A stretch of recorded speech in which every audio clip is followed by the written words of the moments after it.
How is it going then, ladies and gentlemen? I hope you're all doing very well. Welcome back to another video here on our channel. I'm the FIFA Analyst. Today, we are going to be talking to you guys and teaching you how to dribble on FIFA 21. I know you lot of guys have been asking for this video for a very long time, so if you do enjoy it, if it does help, please do go ahead and give it a big thumbs up. You can also subscribe to the channel. We're closing in on 120,000 subscribers, so thank you for your insane support.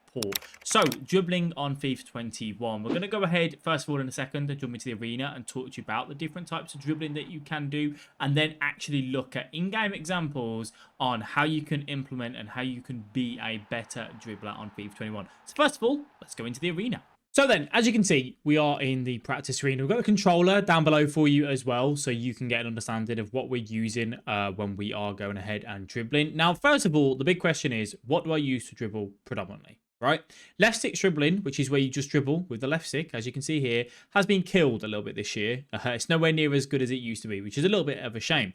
They did introduce a new feature called Agile Dribbling. This is where you hold the right bumper, RB or R1, and you can move the left stick kind of in and around there. I've seen a lot of people where they absolutely spam the left stick like that. I don't use that in game. To me, that is absolutely mental, but you know, you can do that if you wanted to. That doesn't really suit me.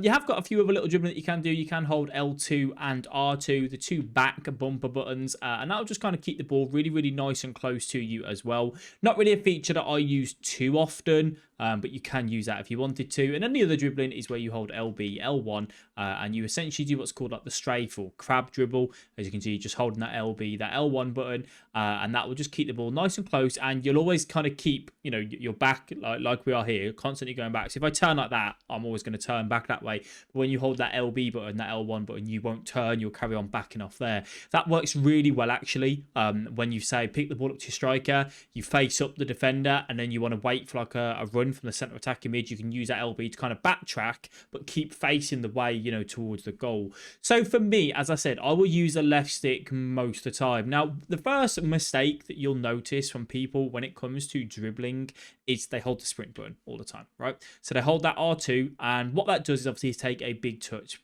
pretty much all the time. You can just sit there, just taking big touch after big touch after big touch. Don't do that. You only want to hold the sprint button. Ideally, if you send a through ball through to your striker, which you'll find a lot this year, and you've got room to run into, and then as the goalkeeper starts to get closer, you then stop sprinting and you slow down. Or when you're out on that right wing, you know, you're out on that left wing, and you got room to get through. But then obviously as a defender comes in, you again stop sprinting. Now, when I'm inside the box, as I said, I will use the left stick the majority of the time. Occasionally, I'll enable LB. Occasionally, I'll use that little bit of agile dribbling to mainly go from like facing that way to then back that way like that. And that's kind of where I'll tend to use it. But the key thing that you'll notice with dribbling, and kind of the biggest factor actually in how to dribble well and successfully, is constantly trying to keep yourself in between the ball and the guy coming in for the tackle. And you'll see me example that in just a second when we go and break down some highlights of inside the game as well for us. And the easiest way that you can, like, so if you're just running along and dribbling along, and this is still counted towards dribbling in my opinion, you're facing this way, you want to face up towards the goal, you can use a ball roll to just line up like that. That can be so much quicker than actually just trying to turn manually. If I want to go here, face the goal, it's a little bit slow, right? If I'm facing there and I go ball roll and I'm straight in, I'm there and where I want to be. So don't be afraid to just use a simple ball roll. How do you do a ball roll? You push the right analog stick the direction you want to go, just literally for half a second like that, and it will do that. Again, don't hold the sprint button when doing it, because you're just going to take these big touches. A lot of the dribbling, a lot of skill moves that you're going to do, you're never really going to be holding the sprint button. So that's the sort of dribbling that I use. I did this video last year, and this is how I kind of explain it, to be honest with you. When it comes to dribbling, don't just move that left stick around, right? And just kind of like, I mean, just spamming it like this. You want to treat the left stick, when you are like trying to make all those tight little turns and dribbles, you want to be very gentle on the stick. You know, you want to, and what a lot of people do is, if you look at the left stick here, they push it right to the edge like that, yeah?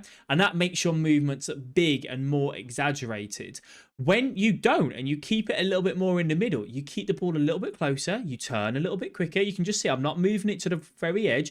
I'm being a lot more methodical. I'm treating it and I'm caressing the stick gently. You can go back and watch the old video for the quote if you want to. And that's how essentially I dribble when it comes into that. And even things like drag backs where you do LB and RB is still factored into a dribbling. Obviously, it's just keeping the ball away, turning back into the angles that you want to go and so on. And that's what we're going to be looking at using inside the game. Now, let's go ahead and jump into the game and actually show you some examples. So then, we're going to go ahead and look at some examples now. Excuse, obviously, you see my face down below. This is taken over from the live stream. As I said, we do stream over on Facebook Gaming. A link in the description for that if you guys are interested. So I'm going to go ahead and just take a look at some highlights, really, just to show you some little bit of examples, just so you can see how we are moving the ball around and how we are using our dribbling and keeping the ball close and making it difficult for the opponent. So in this particular build-up, the first thing is that we're going to take the ball in with Delafeu, right? So when I coach people, one of the biggest factors I see in your silver and your low-end goal players is the fact that when they turn with the player that they're about to receive the ball, they turn into the direction of the opponent. So let's make sure that we're not doing this first of all. You will lose the ball so many times in midfield and attack by just turning into them. So always point your left stick. So when you lay the pass off from this man, you want to point the left stick in the direction that you want to go before you even receive the ball. So here we do take the touch in and we take the touch that way. What's that doing? It's keeping my body in between the ball and the guy coming through, which just means that we're not going to lose that ball anywhere near as often when an opponent is trying to come in. When an opponent does come into you, so say if you play the ball into a striker, as we just quickly do look at this example here, you can just see Alessandrini, little turn back, that there would have been holding the R1, the RB button, just for a little bit of agile dribbling. As I said, I don't use it too often, but in some scenarios I will do when I want to go one way and into the other way. Going back to it, we spoke about how when you lay the pass into the striker's feet or, centre mid's feet, if they're going to come in and close you down, you can use that L2, that LT button to shield the ball and stop the opponent from winning it. They'll stick their arms out, they'll stand up and they'll make sure they're making it very difficult for the opponent to get the ball back. One of the things that I like to do with a left stick dribbling is I will say pretend to go right and then I'll go left and then I'll go right again. So literally right, left, or left, left, or up, down. Depends how you want to go. Just some quick movements with that left analog stick can work really, really well in obviously your dribbling and your build up. As I said, dribbling in itself is...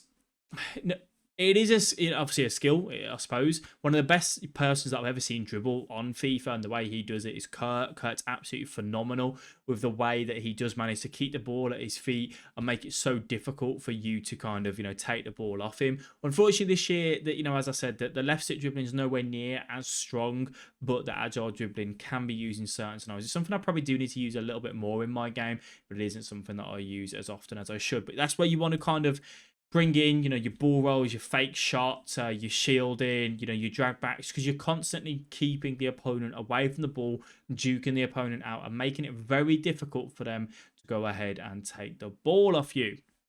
So those are my dribbling tips. Those are what I use, obviously, when I am in the game. And hopefully that will help you guys keep hold of the ball a little bit more.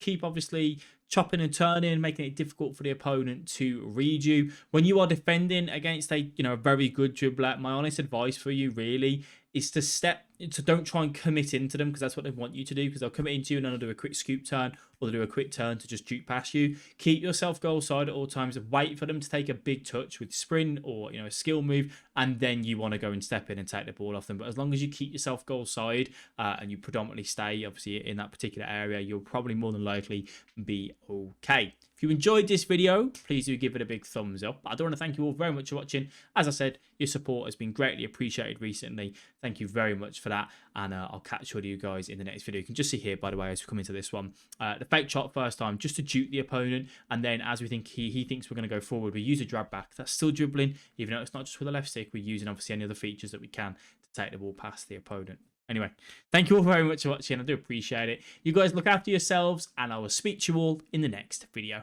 Bye-bye.